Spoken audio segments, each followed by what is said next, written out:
Magandang umaga mga bagis. Pinasyalan namin ng isang sikat na pasyalan dito sa Luna, La Union, bagis na bahay na bato. Pero ang biyahe dito mula Manila hanggang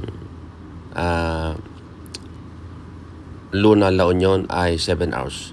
So alas 8 ng umaga nung tumating kami po dito mga kabagis, pinasyalan namin itong sikat na pasyalan na dating bahay na bato pero Bato de Luna na ngayon mga kabagis. Tabing dagat po ito na malapit mga 100 meters away from the seashore mga kabagis. Ito po lang naman ang makikita nyo at bubungod sa inyo sa harapan po ng Bato de Luna mga kabagis. Dito sa tinatawag nilang Bato de Luna ay matatagpuan mo dito yung iba't ibang hugis ng mga gawa sa imahinasyon at iba pang style na paggawa ng mga paintings at saka mga iba't ibang uri ng muka na nakaukit sa isang buhay na bato mga kabagis.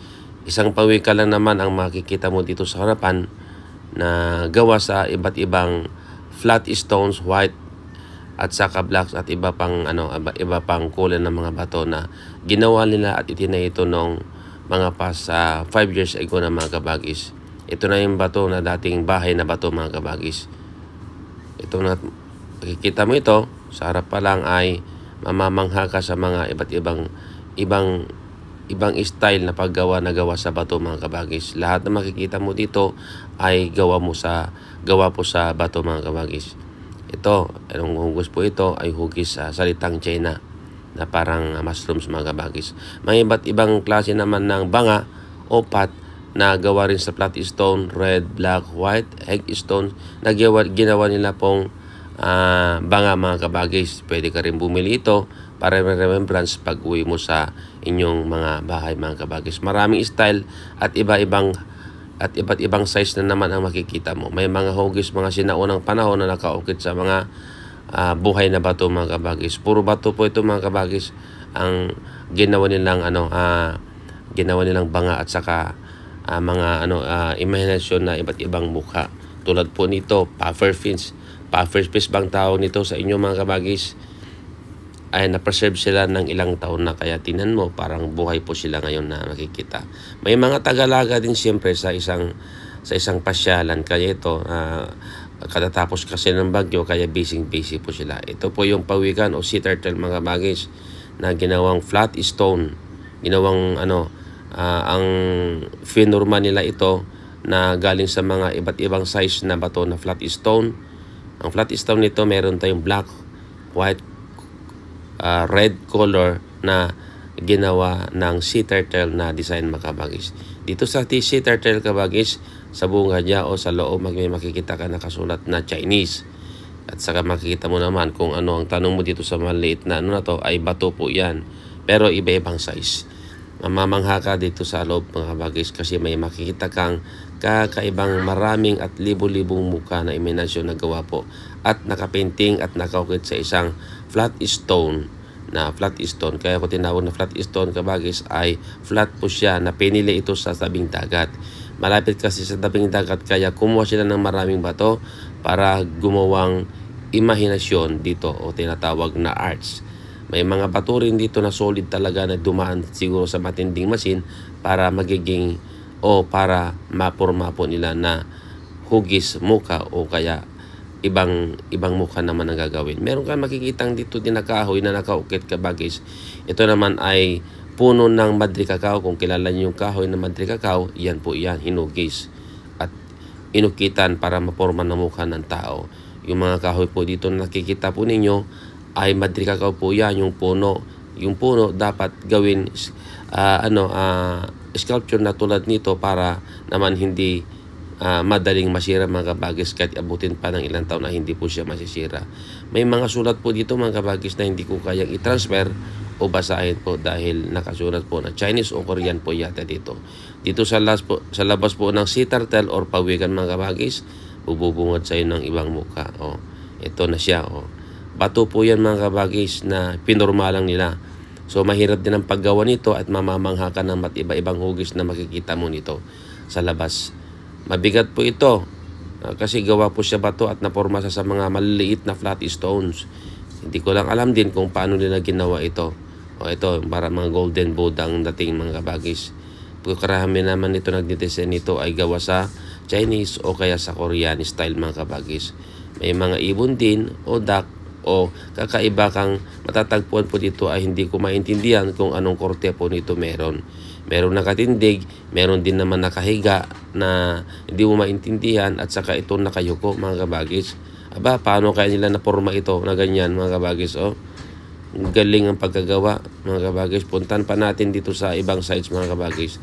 Dahil po dito sa labas ay dito sa loob, iba't ibang klase ang naporma na bato. Galing mismo sa lahat ng bato ito bago nila naporma ng ganitong itsura ng imahinasyon nila. Pwede kang upuan, umupo dito or makipag-picture sa mga iba't ibang klase ng hayop din na hugis bato bagis. Hugis ng mga hayop na gawa sa bato mga kabagis. Malamig po dito dahil tabing dagat mismo itong Bato de Luna mga kabagis na dating bahay na bato. May makikita kang shark na gawa tinporma mga kabagis, nakakamangha. Mga iba po dito ay hindi ko na rin ma-illustration dahil hindi ko pa alam ang tunay talaga na hugis nito mga kabagis. Pero lahat ng ito ay galing sa dagat na flat stone o ibang klaseng size na stone para ginawa nilang pinorma nila dito mga kabagis. Ito mahirap po ito dahil mga maliit na bato. Talaga naman nagtiyaga ang paggawa nito dahil sa maliit na bato na ididikit mo dito ay libo-libo din mga kulay mga kabagis na nakadikit po dito. Naging forma. Anong bagay nito? Katulad nito may mata. Tingnan nyo mga kabagis kung paano nila pinorma. Punta naman tayo dito sa ibang sites dahil po ito ay napakalawak po na pasyalan. May bato rin na pinagtiyaga inukit ng salitang Chinese o Korean. Mga style at iba't ibang kulay na iba't ibang korte ng mukha mga kabagis. Ito, kita ka ba nito? Sa tunay na buhay. Sa pasyal naman tayo dito sa kabila para makita natin yung mga ginawa nila dito sa loob na bato de Luna mga kabagis. Tingnan mo ito, hugis isda. Ang isda nito po ay yung mga importante na namumuhay sa ilalim ng corals. So pinila nila yon imahinasyon para iukit po dito dahil ito yung isda na isa sa pinakamahal mga kabagis. May mahugis palm naman o kaya kamay na forma ng nakatayo. May mga design yan dito katulad po nito o para ka sa nasa ibang lugar na kabagis sa dagat. May mga korteng kamay po dito. Katulad po dito, nagsisilakihan mga daliri ng tao. Ewan ko lang kung ano ibig sabihin nito dahil ganito ang forma nila. May hugis heart din na gawa sa bato din mga kabagis. Lahat po nito ay galing mismo sa dagat, flat stone at saka maliit at saka iba't ibang size mga kabagis. Ito, mahirap gawin ito puso mga kabagis dahil bato po yan. Siguro dumaan sa mga matinding lit machine para maporma nila. May mga hugis kamay, daliri dito at pakikita mo ang nagsisilaki ang kuko ng mga tao. Maganda kabagis dahil kakaiba ito na pasyalan. May hugis din na orangutan yan dito mga kabagis. Napakaganda ng forma niya kung paano nila naporma ito. Maliit na flat stone din ito. Ewan ko lang kung paano nila ginawa. Siyempre, pag gumawa ka dito, it takes a month bago mo puporma kabagis.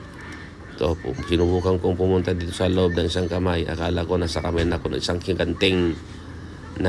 higanteng hindi ko maintindihan mga kabagis. Ito malaki. May mga nakaukit pa o nakapainting po ng butterfly. Tulad po nito, mga namumuhay sa dagat na iba't ibang klaseng hayop o kaya isda ito. Bumalik pa ako dito sa isang sites ay nakita ko nga pala ito si turtle, big turtle po mga kabagis na napakaganda o napakalaki. Gawa po sa bato ito mga kabagis. Pinorma lang nila at saka siyempre hindi nawawala dahil tabing dagat meron ka rin nakikitang angkor. Meron siyempre pag dagat din meron ka rin tinatawag na higanting itong tawag nito, higanting pating mga kabagis. Meron ding nakatagong dinosaurs o giant turtle mga kabagis. Siyempre, hindi nito nawawala ang itlog ng dinosaur at saka sapatos na kakaiba mga kabagis. Sinubukan kong pumasok sa loob ng itlog. Feeling ko parang anak na ako ng higanting dinosaur dahil nasa loob ako ng itlog. Ito naman, kita nyo ba ito? Hugis sapatos. Paano na ginawa ito? Siyempre, ang paggawa nito mga kabagis ay hindi po mabilis.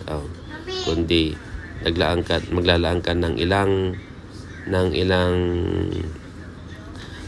ilang araw o buwan bago mo maporma ito na sapatos. Siyempre ito, pumasok din ako ulit. Sinubukan ko dito sa itlog na to, na isang itlog ng dinosaur ba ito na gawa sa bato din mga kabagis. So dito sa loob po ng bahay, di ba, Bato de Luna mga kabagis, marami kang hugis at makikita dito ay talaga naman pinapasyalan ng maraming tao. Dahil lahat na yan dito sa loob ay gawa sa bato mga kabagis. Kayo, gusto nyo bang mamasyal mga kabagis? Salamat sa inyong walang sawang panonood. Ito po si Rex Adventure. Maraming salamat po sa inyong lahat. Bye-bye! See you next journey!